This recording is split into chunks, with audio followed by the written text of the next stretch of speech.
ہم نے سوچا کہ ایک کیونکہ رائٹ ٹو انفارمیشن ہے، مگر ہر شہری شاید خط لکھے کیا پوچھوں کیا نہ پوچھوں، ہم خود ہی کیوں نہیں شہریوں کو بتائیں کہ ہم کر کیا رہے ہیں.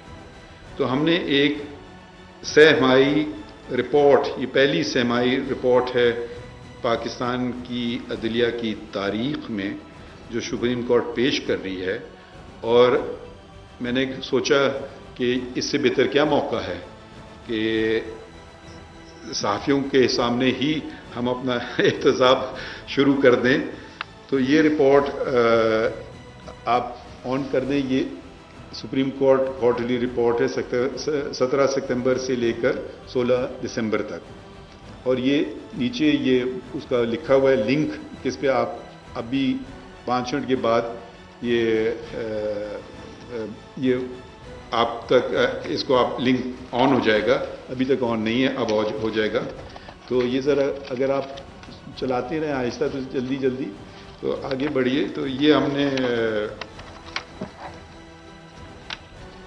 یہ پہلی رپورٹ ہے، اس میں اس فیصلے کا ذکر ہے، یہ جو ابھی انفارمیشن کا آپ کا شہریوں کا بنیادی حق ہے. پھر اس کے بعد جو اہم فیصلے ہیں اس میں آئینی فیصلے مطلب، اور اس میں تھوڑا سا مختصراً بتایا گیا ہے، مگر آپ تھوڑے نیچے جائیں گے تو اس کا اگر آپ کو پورا فیصلہ پڑھنا چاہیں تو آپ پورا فیصلہ بھی نیچے پڑھ سکتے ہیں، وہ بھی سپریم کورٹ کی ویب سائٹ پہ ہے. تو یہ آئینی فیصلے ہیں، پھر اس کے بعد بنیادی حقوق کے یا ہیومن رائٹس کیسز کے فیصلے ہیں، پھر پبلک انٹرسٹ کیسز کا تذکرہ ہے. اور یہ صرف یہ جو 3 مہینے میں اس میں فوجداری مقدمات ہیں، پھر سول مقدمات ہیں.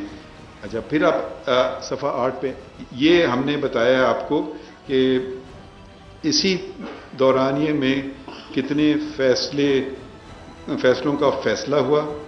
اگر آپ پہلا وہ نمبر دیکھیے تو وہ 4467 ہے، اور یہ ہیں جو نئے مقدمے اندراج کیے گئے، اور جو مقدمے ہم نے نمٹائے گئے اسی وقت میں وہ 5305 ہیں.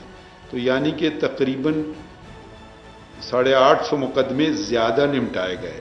اور یہ بہت کم ہی ہوا ہے سپریم کورٹ کی تاریخ میں کہ زیادہ مقدمے نمٹائے جائیں، بلکہ اس سے کہ جو دائر کیے جائیں.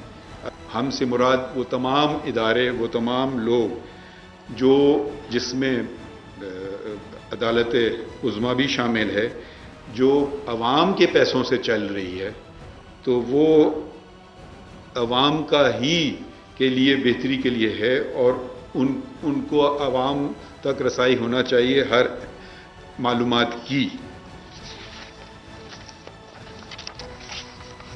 اور معلومات ہی سے احتساب کا عمل بھی شروع ہوتا ہے. اب اسی عمل کو آگے بڑھاتے ہوئے جیسا آپ کو آج ذکر کیا گیا کہ 18 ستمبر کو میرا پہلا دن تھا، اور وہ اس سے پہلے ایک اور بات بھی ہوئی تھی. اس سے پہلے 4 سال تک فل کورٹ کی میٹنگ نہیں ہوئی تھی. تو فل کورٹ کی میٹنگ میں یہ میں نے پیش کیا کہ ہمیں لائیو براڈ کاسٹ کرنا چاہیے. تو ہمارے ساتھیوں نے اس پہ اگری کیا، اور اس کے بعد کورٹ بیٹھی، اور وہ براڈ کاسٹ تو پاکستان ٹیلی ویژن کے توسط سے ہوئی تھی. ہمارے پاس اس وقت یہ ٹیکنالوجی نہیں تھی، مگر اب، اور وہ بہت بہتر تھی، مگر اب ہم نے خود کرنے لگے ہیں. اور تو اس کی کوالٹی اتنی شاید بہتر نہیں، مگر آہستہ آہستہ شاید وہ بھی بہتر ہوتی جائے گی.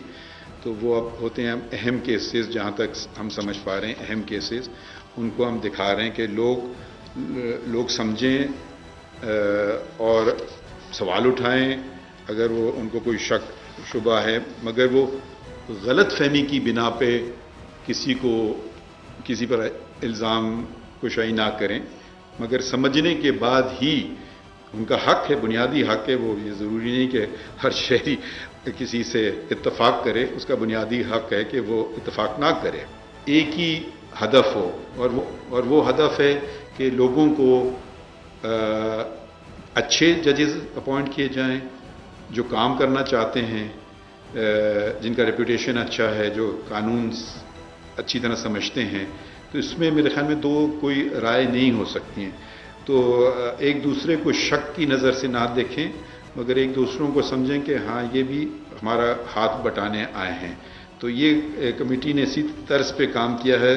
انشاءاللہ اس پہ بھی آپ کو آگے چل کے ہم بتائیں گے.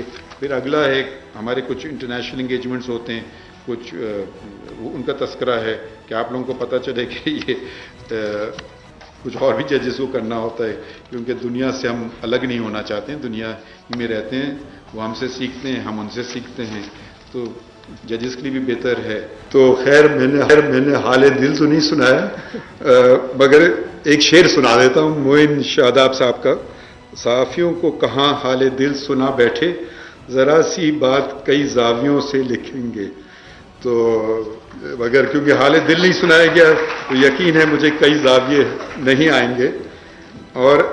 اور میں ایک چیز پہ جو میں اپنے سمجھتا ہوں ایک بہت اہم بات ہے، اور وہ سچائی ہی میں ہماری نجات ہے.